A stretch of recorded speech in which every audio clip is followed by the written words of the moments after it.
허물 없는 조직, 허물 없는 소통의 힘, 허드슨 강의 기적, 세다세 세슬리 실련버거 기정이 다급히 소리쳤다. 그 순간 제프리 스카일스 부기장도 얼어붙었다. 이 작고 가녀린 대생명체가 대참사를 초래한다는 사실을 너무도 잘 알고 있었기 때문이다.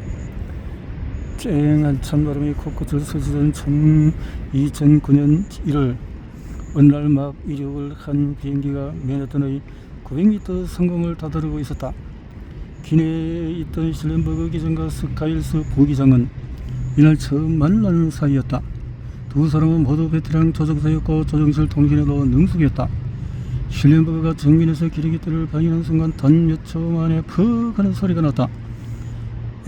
비행기 엔진 사이로 새들이 빨려 들어간 것이다. 이내 깃털과 살점 타는 냄새가 진동했다. 승객 155명의 목숨이 두 조종사와 승무원 간제 사이 손에 달려 있었다. 주어진 시간은 단 4분. 찰나의 대체가 모든 이의 운명을 좌우하는 절체절명의 순간이었다. 되돌아갈 수도 나아갈 수도 없는 상황에서 이들은 결국 강 위에 불시착했다는 초강수를 두었다. 결과는 어땠을까? 놀랍게도 단 한 명의 사망자 없이 무사히 착륙할 수 있었다. 앞서 본 테네리페 공항 참사와 달리 허드슨 강의 기적을 탄생시킨 원동력은 무엇이었을까? 물론 조종사들의 철저한 훈련과 탁월한 기량, 여기에 운도 한 몫을 했을 것이다. 그런데 여기는 또 다른 비밀이 숨어있다. 지식 기반 사회에서 꼭 필요한 역량, 바로 두려움 없이 의사소통하는 근무 환경이다. 조직에서 솔직한 의사소통이 가능해지면은 복잡하고 어려운 의사결정도 쉽고 빠르게 처리할 수가 있다. 당연히 심각하거나 참혹한 결과로도 이어지지 않는다. 자, 이 사회생활에 너무나 중요한 소통.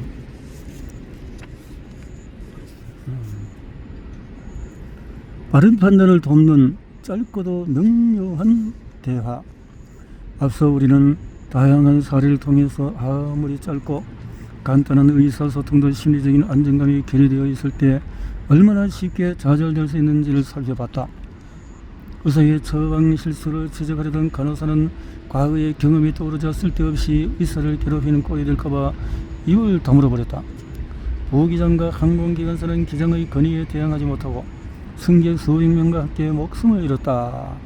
같은 맥락에서 허드슨 강의 기적을 이끌어낸 조종실의 대화는 보다 더 주의 깊게 들여다볼 필요가 있다. 비록 극한의 위기 상황이었지만 이들의 대화는 거침이 없었다. 솔직하고 안정적이었으며 과감하고 침착했다.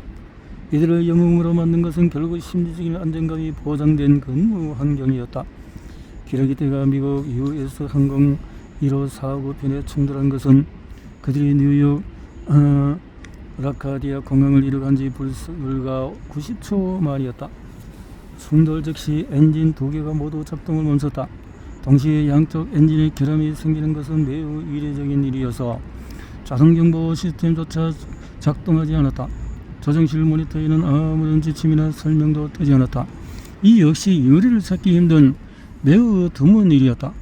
정책상 예상 밖의 상황에서는 상식선에서 현명하게 판단하여 대처하라는 지침이 조종사에게 떨어진다. 계량과 따라서 하라는 뜻이다. 충돌 즉시 실렌버그 기장은 스카일스 부기장의 권한을 모두 가져오는 대신에 그가 착륙에 필요한 장비를 효과적으로 챙길 수 있도록 권한을 분임했다. 블렌버그의 자리에서는 왼쪽 창 너머로 도시 전체와 조지 워싱턴 대교의 모습이 한눈에 들어왔고, 실렌버그는 또한 비상 상황에서 스카일스가 얼마나 걱정 조치에 능숙한지를 이미 알고 있었다. 실렌버그는 조종실의 모든 책임을 자신에게 가져왔지만은 한편으로는 스카일스에게 모든 착륙 준비를 일임했다고도 볼 수가 있다. 실렌버그는 우선 조종실의 암호를 사용해서 계기판을 작동시켰다. 직감적인 판단이었지만 꽤 타당한 결정이었다. 지시대로 움직이겠습니다. 스카일스는 실렌버그의 지시에 즉각적으로 응했다. 짧지만 아주 명료한 대화였다. 그들 사이에는 어떤 망설임도 두려움도 없었다. 의견에 맞지 않아서 생기는 다툼이나 사과도 없었다. 실렌버그는 CRM 프로그램에서 조종사들을 수년째 교육해온 베테랑 교관이었고, 이 프로그램은 구성원 간의 긴밀한 의사소통을 비롯해서 리더십과 단호한 의사결정을 중시했다. 더욱 다행인 것은 실련버그와 스카일스 모두 자신들의 근무 환경이 심리적으로 안전하다고 믿었다. 사고 직후에 실련버그는 곧장 롱아일랜드 관제탑의 패트릭 하튼 관제사와 교신했다. 메이데이 메이데이 메이데이. 실련버그는 전원 발생 시에 사용하는 무전 신호를 보내며 세대와 충돌해서 라카디아 공항을 회항하겠다고 말했다. 하트는 곧바로 라카디아 관제탑의 소식을 알려서 비상 착륙 준비를 요청했다. 소통을 통해서 솔직함이 갈등을 최소화한다. 한편 엔진 가동을 하고자 했던 스카일스의 시도는 번번이 실패했다. 비행기의 고도가 너무 낮은 탓이었다. 시동이 안 걸립니다. 스카일스는 비행 속도를 지적하며 실련버에게 보고했다. 이에 순간 실련버는 잠시 생각에 잠겼다. 해항을 계속 시도하는 게 나을지 아니면 강위라도 착륙하는 게 나을지 득실을 따졌다. 하트는 재차 관제탑 근처의 공항으로 회항하라고 지시했지만 그때마다 실련버는 불가능하다는 대답만 반복했다. 결국 그는 위험을 감수하고라도 허드슨강에 착륙하기로 결심했다. 인구 밀집도가 높은 뉴욕의 특성상 육지에 착륙한다면 상당한 인명피해가 예상이 되었다. 당시로서는 이 방법이 최선이었다. 하트는 어안이 붕붕붕해졌다. 강위에 착륙하면 두 조종사의 목숨은 불보듯 뻔했다. 그러나 이내 그는 침착한 어조로 실련버그에게 교신을 반복해달라고 요청했다. 전달한 내용의 정확성을 기하기 위해서 정시한 절차였다. 앞서 살펴본 테네리페 참사에서는 반잔텐 기장이 이륙 허가를 내지 않은 관제탑의 교신 내용을 오인한 채 안개로 뒤덮인 활주로로 내달렸다. 그러다가 변환여객과 결국 충돌하고 말았다. 의사소통 과정에서 발생한 사소한 오해가 수백 명의 무고한 희생으로 이어진 것이다. 그러나 하트는 철저하게 훈련받은 인물이었다.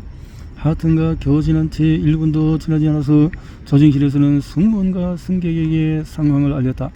이번에도 실련버그는 최대한 조심스럽고 구체적으로 상황을 설명했다. 다만 수상 착륙을 준비하고 있다는 내용은 승무원들에게 전하지 않았다. 이 사실을 알게 된 승무원들이 구명조끼 착용법을 설명하더라 시간만 낭비할 게 뻔했기 때문이었다. 실련버그는 직접 마이크를 잡았다. 승객 여러분, 기장입니다. 충격에 대비하시기 바랍니다. 이후에 3명의 승무원이 승객들을 향해서 다리를 붙잡으라고 외쳤다. 비상 착륙을 할 때 지켜야 할 기본 지침이었다. 실련버그는 그 순간 고도를 낮춰서 착륙을 시도했다.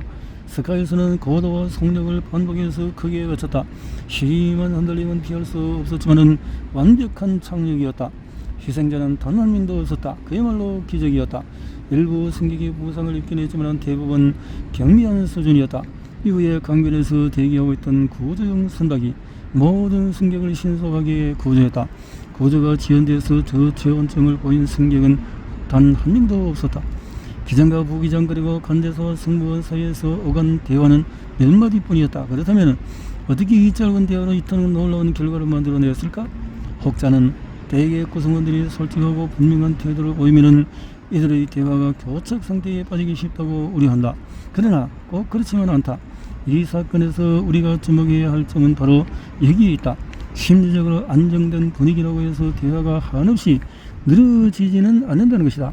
오히려 여러 팀의 회의를 관찰해본 결과 심리적 안정감이 낮을수록 논쟁이 발생할 가능성이 높고 대화나 회의에 필요 이상으로 많은 시간이 소모되는 것으로 나타났다. 간단 명료한 것은 서로의 심리적인 확신 안정감 때문이다 라는 거네요. 목소리를 내는 것만으로도 상황은 바뀐다. 이 사례는 우리에게 무엇을 시사할까? 심리적인 안정감이 최고의 성과로 이어지기 위해서는 평소에 구성원에 대한 학습과 훈련이 매우 중요하다는 사실이다. 이 같은 맥락에서 하튼의 대처 방식도 무척 탁월했다. 당시 하튼은 필수적인 몇 가지만 질문해서 불필요한 시간 낭비를 줄였다.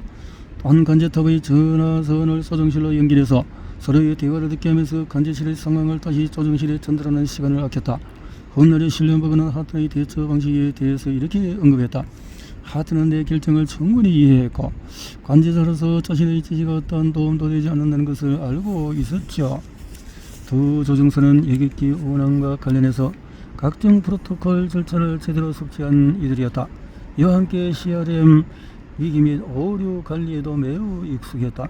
이 두 프로그램은 조정사들의 사고방식과 의사결정 방식을 훈련하는 데 집중하며 특히 CRM은 앞서도 살펴보았듯이 심리적으로 안전한 근무 여건을 조성하는 데 특화된 과정이다. 잘 훈련된 구성원의 역량에 더해 당시에는 저는 침묵이 오히려 제 역할을 톡톡히 했다. 이는 두려움에서 비롯된 순적임 또 고요함이 아니다. 오히려 심리적인 안정감이 충만하여 서로 말하지 않아도 아는 지경까지 오른 상태다. 실렌버그와 스칼렛은 일촉즉발의 상황에서 각자의 역할에 집중했고 동시에 같은 팀으로서 서로의 업무에 도움이 될 수 있는 방법을 예의주시했다.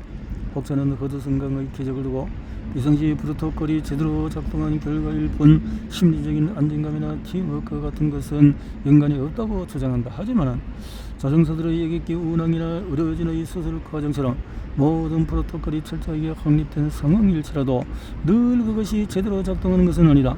심리적인 안정감이 결여된 조직에서는 대인관계 위험이 도사리고 있는 탓에 사소한 문제도 선뜻게 꺼내놓을 수가 없다. 그래서 개인의 침묵과 주저함이 어떤 결과를 낳을지 쉽게 예상하지 못한다. 이렇듯이 심리적인 안정감은 비상시 프로토콜이 제대로 작동하기 위한 전제 조건이 되기도 한다. 누군가 목소리를 내는 것만으로도 상황은 얼마든지 바뀔 수가 있다. 그래요.